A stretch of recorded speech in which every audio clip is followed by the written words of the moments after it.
ভারতে মৌমিতা নামক একজন ডাক্তারকে গণধর্ষণ করা হয়েছে। শুনে খুবই খারাপ লাগছে যে একজন দুজন নয় 18 জন মিলে তাকে ধর্ষণ করেছে এবং তার সহযোগী হিসেবে কাজ করেছে আরেকটি মেয়ে। আসলে মেয়ে হিসেবে আমার জন্য এটি খুবই লজ্জাজনক। এটি নাকি তার বান্ধবী ছিল।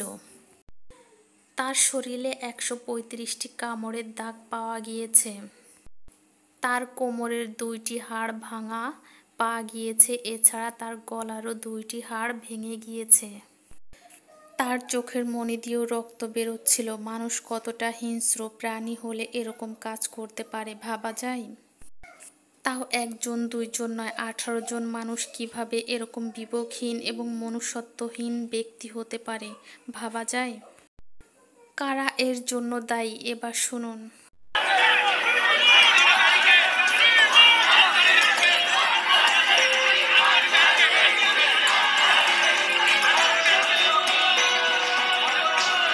পোস্টমর্টম রিপোর্টে যেরকম ইনজুরিজ আছে দিদির, হ্যাঁ, তাতে দাদা একজনের কাজ তো নয়, মিনিমাম 2 বা 3 জন করছি। এটা ইন্টার্নের কাজ,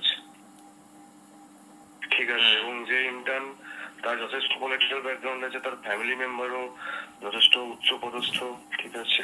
নাম নিতে পারবো না কারণ আমারই সমস্যা হয়ে যাবে। কথার ভাবে বোঝা যাচ্ছে যে অনেক ক্ষমতাধর লোক, যার জন্য প্রথমে এটি ধামাচাপা দেওয়ার চেষ্টা করেছিল, কিন্তু আর সেটা সম্ভব হয়ে ওঠেনি।